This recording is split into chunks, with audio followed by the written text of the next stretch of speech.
Hey guys, so before you watch this video, this was recorded on my camera late at night and I really wasn't worried about the framing.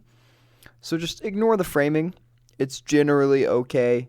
Also, the quality may look a little bit off. That's partly due to YouTube and also partly due to me not knowing how to work this camera properly, to be completely honest. I'm still fiddling around with the settings in terms of quality when recording, especially in a low light environment like my room. But other than that, I think the video turned out pretty well, so enjoy. Hello. So, it's been quite a while since I've made a YouTube video. It's been like over a year, I think now, since I've made like a real YouTube video. Not really in particular any one reason why that's been, or why that is, I should say. Mainly due to a lack of creative time. I haven't really allocated enough time for myself to be creative outside of like taking pictures. I've just kind of been writing and I've been working on school, and the process of editing and recording and editing a video has sounded extremely daunting to me in the past year. But I feel like this will be a very good introductory way to me to get back into making videos, because I am very interested in making videos. And I have a lot more creative stuff planned than just YouTube videos that should be kind of taking place very soon. But I thought today, why not take it back to the roots, you know?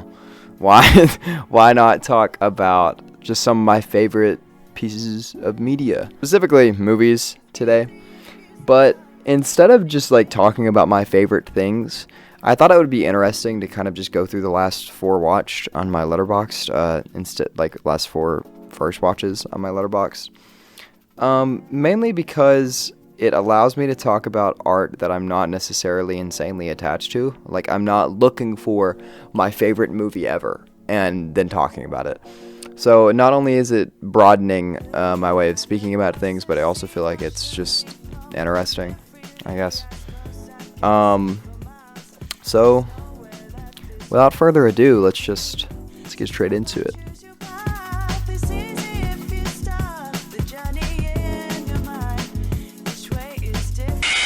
July 21st, I watched Demolition. That was a lot of fun, honestly. I rated it 3 out of 5 stars. I think that's an extremely fair rating for the movie. My review was, I loved Jake Gyllenhaal.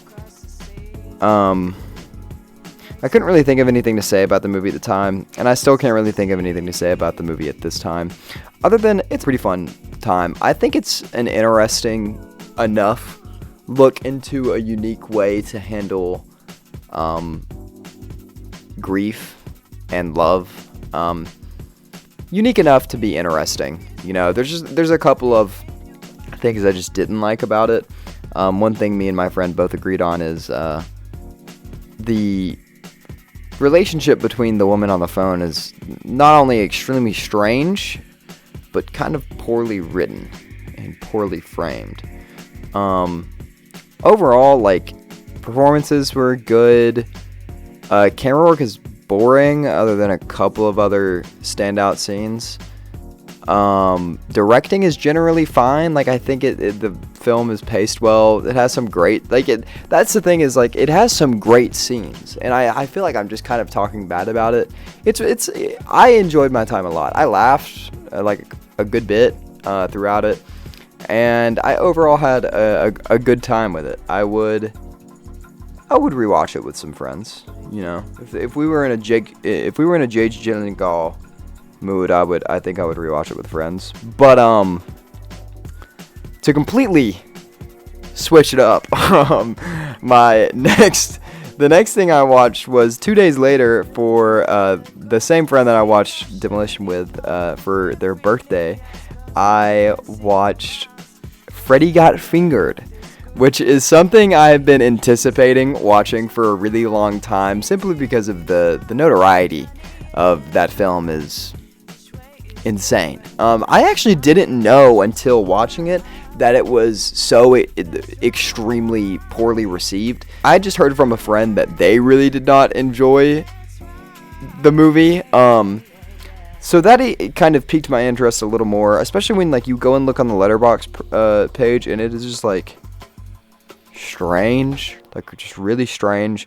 The ratings are like kind of cool because there's a lot of people rating it 1 star, and then like the most people, the review or the score with the highest reviews is 5 stars, which is what I gave it.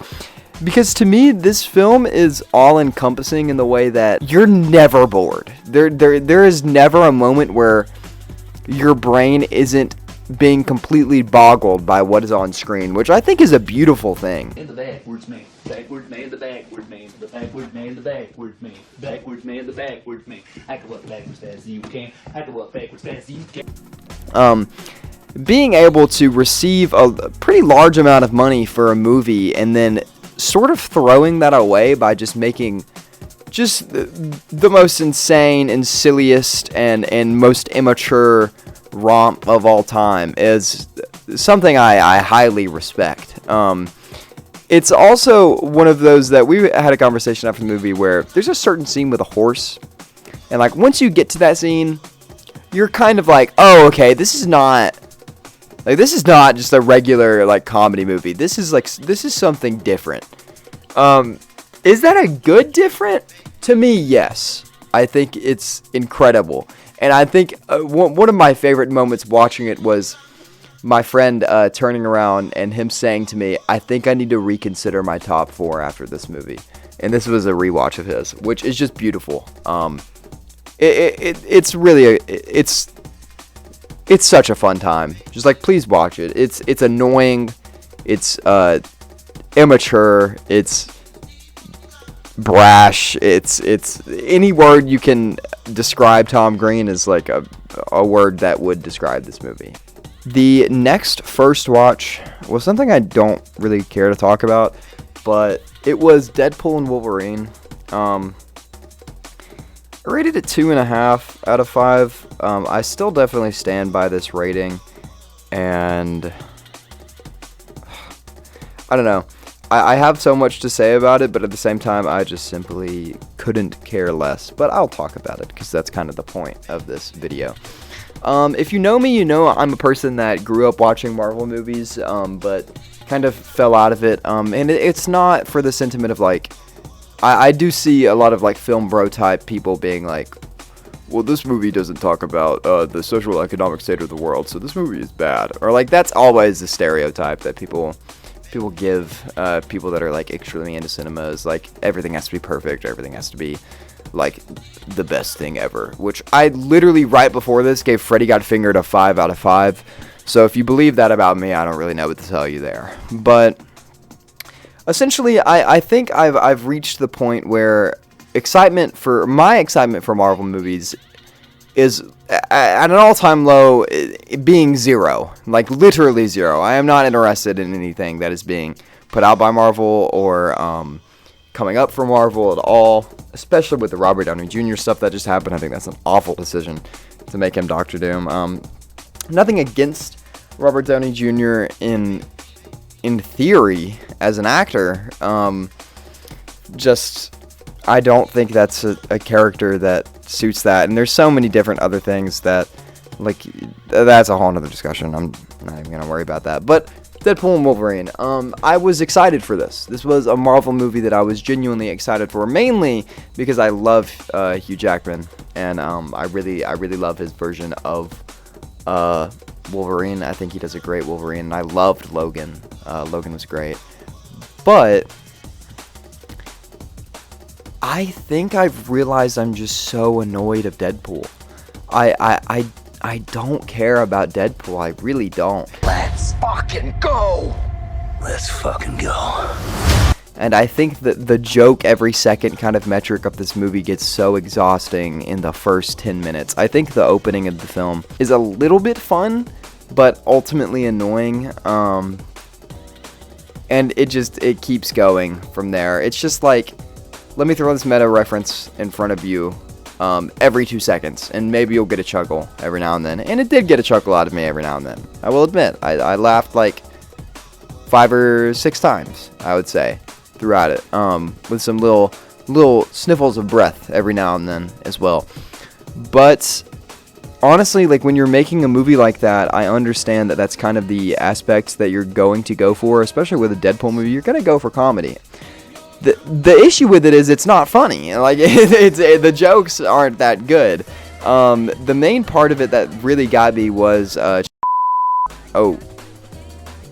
main part that got me, spoiler warning, was Channing Tatum as Gambit. I think just seeing him on screen was like kind of cool, because I'm kind of a sucker for Channing Tatum as well. But he's just a cool dude. But yeah, I mean, he was cool in it. I think there's some lines that are good. There's some little nods that are really funny. I think the nod of, like, I'm the only Blade was funny. I'm not gonna explain the jokes to you. That's stupid. But overall, I think my biggest issue of it was the story and how bland it is. And I understand that it's making a point on the blandness of Marvel movies as of now. However, I could not care less about that point. I think it's irrelevant, and I think it's stupid. And I think if you're going to make a point about how dumb Marvel movies have gotten and how the plots are all the same, then maybe don't make a movie where the plot is the exact same and it's not used for a joke. Like, you're just making a multiverse plot. You're just making a boring multiverse plot. And you can admit that, because I know you're trying to do it, because you have emotional moments in the movie where the audience is supposed to be so sad for the characters and, like, insanely distraught at this moment. But, like, I couldn't care less because the plot is as cut and dry as it can be. Yeah, so overall, I mean, it's a fun time. I definitely wouldn't tell people to not watch it. You know, a Marvel fan is going to get a lot out of it. People who like that style of comedy is going to get a lot out of it. I just personally didn't. And I think the plot is a little rough.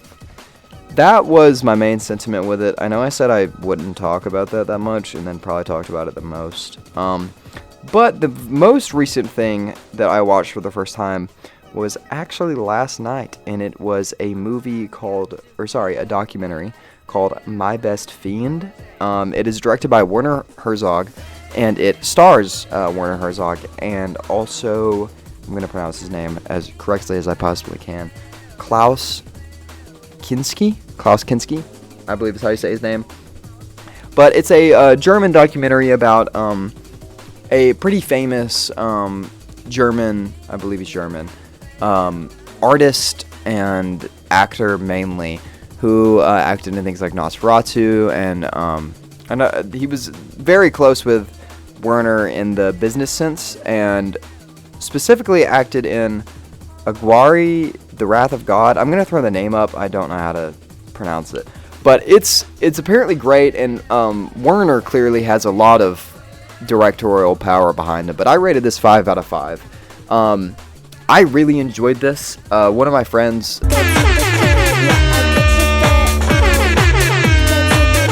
had been talking about Werner Herzog like the week before, and I had never even heard of him.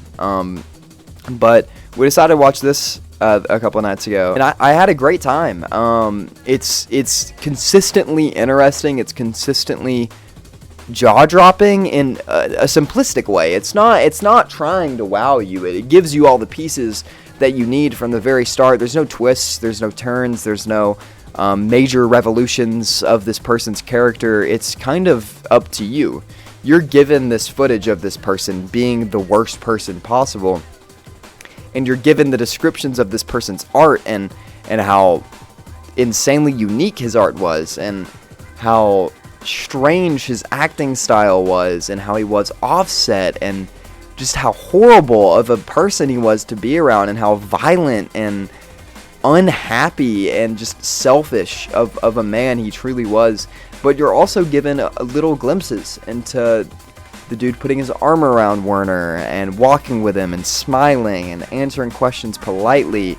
And the documentary itself is filmed in such a way that's so interesting to me, as it's very uncanny. It's almost like just a man talking. Like, it's literally essentially just Werner talking about his relationship with this man, and it's almost like a sort of therapy session with Werner, as you're kind of hearing him out throughout descriptions of Kinski, and you do meet a woman later on that was like involved with Kinski a little bit at least, and you kind of get her insight in it as well, and you get a couple of other people's insight as well, but it's mostly just kind of Werner talking about this dude and his antics and his awful relationship that he had with him.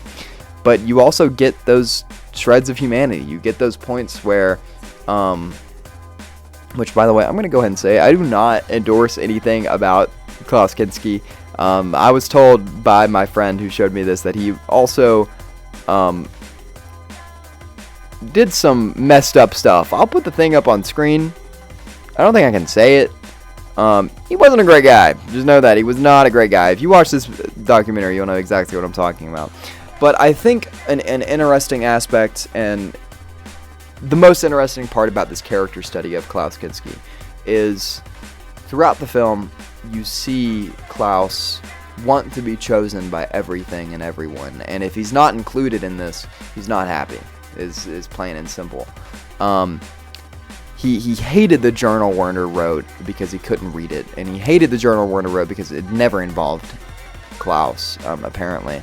And Klaus wanted his face in the frame constantly. He wanted to be the center of attention.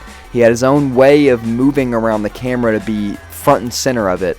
Any animal he saw that didn't choose him immediately, he would throw. He would be violent towards. And then something that still has really stuck with me, that my friend also pointed out as like one of his favorite final shots, which is really fair, is the final shot of the documentary is Klaus standing, and Werner is talking about this experience of this scene this footage, and it's a butterfly that is like flying on Klaus, and Klaus is like smiling like ear to ear, like happy as can be. And it's almost like if you showed me that footage, I would think that person is the happiest man ever. And he seems like a sweet soul just from that footage alone. But it's such an interesting dichotomy to end with just a beautiful image of a man that was not a beautiful person. And it's even more interesting because tying it back to the point that I was saying earlier, unless something was choosing Klaus, he was never happy. And at the very end of the movie, you have a butterfly that is knowingly being around Klaus and is knowingly landing on Klaus and allowing Klaus to hold it by his finger. And in that moment, Klaus is happy because something has chosen him. And it's the only animal he doesn't show aggression towards throughout the documentary, which I found really interesting. It's a really good character study into someone who is mentally not there, just a deranged human being. And I've given away a lot, but I still think you will get a lot out of it if you watch it. It's a pretty quick watch. It's like an hour and 38 minutes. It's just super interesting and really well done. Yeah, that was great. That was fantastic. I think that's about it. Honestly, sorry for kind of rambling. I hope this was interesting in some way. I hope to kind of edit this tonight. It is pretty late, and I haven't. It's already 1 a.m. Cool. I haven't gotten much sleep recently because I was up really late last night watching that movie. So I may or may not upload this really quickly, but I'm kind of hoping this was a good way to reintroduce myself into this world of video creation again. I have a lot of stuff planned. I will probably be posting it on here. It will not be content like this anytime soon, probably. It would probably be a month or so, but